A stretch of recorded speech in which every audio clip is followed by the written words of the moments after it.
എന്താണ് മക്കളെ വിശേഷങ്ങളൊക്കെ? സുഖമല്ല നിങ്ങൾക്ക്? നമുക്ക് സിമ്പിളായിട്ട് ചിക്കൻ മജ്ബൂസ് ഉണ്ടാക്കിയാലോ? അറബിക് മജ്ബൂസ് ഉണ്ടല്ലോ, സിമ്പിളായിട്ട് എങ്ങനെ നമുക്ക് ഉണ്ടാക്കണം നോക്കാം. അതിനൊരു കോഴി വെള്ളത്തിൽ ഇട്ട് വെച്ചിട്ടുണ്ട്.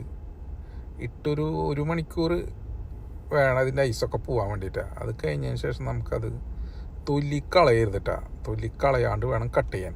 അതിനെ നമ്മൾ 4 പീസാക്കിയിട്ടുണ്ട്. ഒരു കോഴി 4 പീസ്, അപ്പം 4 ആക്കുള്ളത് ആണ് നമ്മൾ മജ്ബൂസിന് ഉണ്ടാക്കാൻ പോണത്. ഓക്കെ, 2 ഗ്ലാസ് അരി വെള്ളത്തിലിട്ട് വെച്ചിട്ടുണ്ട്.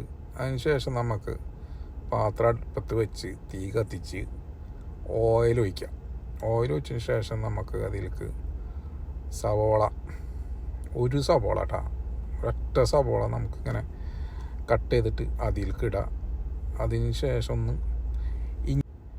ഇഞ്ചി വെളുത്തുള്ളി പേസ്റ്റ് ആക്കിയിട്ടുണ്ട്. അപ്പോൾ അതൊരു 1.5 ടീസ്പൂണും അതിട്ടിട്ടുണ്ട്. അതിട്ടതിന് ശേഷം ഒന്ന് ഇളക്കി കൊടുത്ത് നല്ലോണം ഒന്ന് വാടി അതിൻ്റെ പച്ചമണം ഒന്ന് മാറി വരുന്ന വരെ നമുക്കത് ഇളക്കി കൊടുക്കാം. ഓക്കെ, ചെറിയ തീയിലായിരിക്കണ്ട, അല്ലെങ്കിൽ കരിഞ്ഞങ്ങോട്ട് പോകും. അപ്പോൾ അതങ്ങ് ഇളക്കി കൊടുത്തതിന് ശേഷം നമുക്കതിലേക്ക് നമ്മൾ കട്ട് ചെയ്ത ചിക്കൻ ഉണ്ടല്ലോ, അത് അതിലേക്ക് എടുത്ത് വെക്കാം. പതുക്കനെ വെച്ചാൽ മതിയിട്ട്, അല്ലെങ്കിൽ അത് ഉടഞ്ഞു പോകും. പതുക്കനെ വെച്ചിങ്ങായിട്ട് അതിലേക്ക് ഇട്ട് ഒന്ന് ഇളക്കി കൊടുത്ത് ഒന്ന് അങ്ങോട്ടും ഇങ്ങോട്ടും മറിച്ചിടാം. ഓക്കെ, പിന്നെ നമുക്ക് 2 ടീസ്പൂണ് മഞ്ഞൾപ്പൊടി ചേർക്കാം. അത് കഴിഞ്ഞതിന് ശേഷം മിക്സ് മസാല ഉണ്ട്, ഈ മജ്ബൂസിന് വരുന്ന മിക്സ് മസാല, എരിവില്ലാത്ത മിക്സ് മസാല വരുന്നുണ്ട്, അതും ഒരു 1.5 ടീസ്പൂണ്. പിന്നെ തക്കാളി അതിലേക്ക് ചേർത്ത് നല്ലോണം ഒന്ന് ചൂടായി വരുന്നതിന് ശേഷം കുറച്ച് കുരുമുളകിൻ്റെ ചെറുതായിട്ട് ഒരു തിരി ഇട്ടാൽ മതി, കുരുമുളകിൻ്റെ പൊടി. പിന്നെ ഒരു മാഗി ക്യൂബ്, ചിക്കൻ്റെ ഒരു മാഗി ക്യൂബ്, 3 ചെറുനാരങ്ങ, ഉണങ്ങിയ ചെറുനാരങ്ങ അത് ഇട്ടിട്ടുണ്ട്. പിന്നെ ടൊമാറ്റോ പേസ്റ്റ് ചേർത്തിട്ടുണ്ട്. പിന്നെ ആവശ്യത്തിന് ഉപ്പും ചേർത്ത് നല്ലോണം തിളച്ച് അതിൻ്റെ വെള്ളം ഊറി വരുന്ന വരെ തിളപ്പിക്കുക. അതിന് ശേഷം വെള്ളം ഒഴിക്കുക. അത് ചിക്കൻ മുങ്ങി നിൽക്കുന്നത് വരെ ഒരു വെള്ളം ഒഴിക്കുക. ഓക്കെ, അതിന് ശേഷം നമ്മൾ നന്നായിട്ട് മൂടി വെച്ചിട്ട് തിളപ്പിക്കുക, നന്നായിട്ട് തിളപ്പിക്കുക. ഓക്കെ, 20 മിനിറ്റോളം നമ്മൾ അതിനെ തിളപ്പിച്ചിട്ടുണ്ട് കേട്ടോ. 20 മിനിറ്റോളം തിളപ്പിച്ചതുകൊണ്ട് അതിന് നല്ലോണം വെന്തിട്ടുണ്ട്.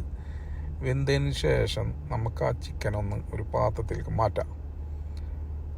ഇത് മാറ്റി വെക്കണതേ നമുക്കിതിനെ സ്റ്റീം ചെയ്യണം. നമുക്ക് ഓവനിൽ വെക്കാം, അങ്ങനെയൊന്നും ചെയ്യാം. ഞാൻ ഈ ഇതിലൊന്ന് വെച്ചേക്കണം കേട്ടോ.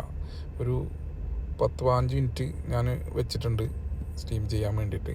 അതിന് ശേഷം നമുക്ക് ചിക്കൻ വേവിച്ച വെള്ളം ഉണ്ടല്ലോ, അതിൽ കുറേ സവോളയുടെ കഷ്ണവും തക്കാളിയുടെ ഇതും ചെറുനാരങ്ങയും അതൊക്കെ മാറ്റിയെടുക്കുക. കാരണം ഈ അറബി പിള്ളേർക്കും ഒന്നും ഈ സാധനങ്ങൾ ഇഷ്ടപ്പെടില്ല. ഈ റൈസിൻ്റെ കൂടെ ഇതൊന്നും അവർക്ക് ഇഷ്ടപ്പെടില്ല. അപ്പോൾ ഇതിൽ റൈസ് നമ്മൾ വേവിക്കാനുള്ളതാണ്. ഈ വെള്ളത്തിൽ നമ്മൾ റൈസ് വേവിക്കണത്. ഓക്കെ, ഇതെല്ലാതും മാറ്റിയതിന് ശേഷം നമുക്കിതിലേക്ക് പതുക്കനെ റൈസ് അതിലേക്ക് ഇടാം. ഉപ്പുണ്ടോ എന്ന് നോക്കണം നമ്മൾ. ഉപ്പ് കുറവാണെങ്കിൽ നമ്മൾ അത് ചേർക്കണം. നമ്മൾ ദമ്മിടുന്ന സാധനമാണ്.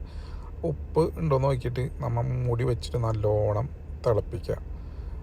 അതിൻ്റെ വെള്ളം വറ്റി വരുന്ന വരെ തിളപ്പിക്കണം കേട്ടോ, നല്ലോണം തിളപ്പിക്കണം. നമ്മളെ റൈസ് ഒരുവിധം ആയിട്ടുണ്ട്. അപ്പോൾ നമുക്ക് ദമ്മിടാനുള്ള റെഡിയാക്കാം. അപ്പോൾ അതിലൊരു പരന്ന പാത്രം വെക്കുക, അല്ലെങ്കിൽ അടി പിടിക്കും കേട്ടോ. എന്നിട്ട് 10 മിനിറ്റോളം തിളപ്പിക്കുക. തിളപ്പിച്ചതിന് ശേഷം അതൊന്ന് തുറന്ന് നോക്കിയാൽ ഒരുവിധം നമ്മുടെ റൈസ് ആയിട്ടുണ്ട്.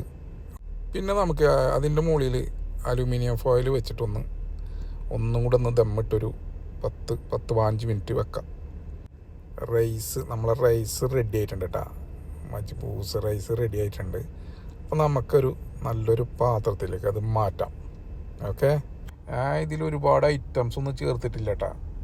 കുറച്ച് ഐറ്റംസ് ചേർത്തിട്ടുള്ളൂ. അത് കണ്ടതല്ലേ, ഒരു തക്കാളിയും ഒരു സവോളയും അത്രമാത്രം ചേർത്തിട്ടുള്ളൂ ശരിക്കും. പക്ഷെ അടിപൊളിയായിട്ട് വന്നിട്ടുണ്ട്. ഓക്കെ, അപ്പോൾ എല്ലാവരും ഒന്ന് ഇത് ട്രൈ ചെയ്യുക, എല്ലാവർക്കും ഇഷ്ടപ്പെടും. പെട്ടെന്ന് സിമ്പിളായിട്ട് ചെയ്യാവുന്ന കാര്യങ്ങളാണ്. അതിനുശേഷം നമ്മൾ സ്റ്റീം ചെയ്യാൻ വെച്ച ചിക്കൻ എന്താ കളറല്ലേ, ഇങ്ങനത്തെ കളർ വരും കേട്ടോ സ്റ്റീം ചെയ്ത് വരുമ്പോൾ. അതിന് 4 പീസ് നമ്മൾ അതിൻ്റെ മുകളിലേക്ക് എടുത്ത് വെക്കാം. നമ്മുടെ ചിക്കൻ മജ്ബൂസ് ഇവിടെ റെഡി ആയിട്ടുണ്ട്. എന്താ അന്തസ് അല്ലേ? വീണ്ടും ഞാൻ പറയണ് ട്രൈ ചെയ്യണം മസ്റ്റായിട്ടും. ഓക്കെ.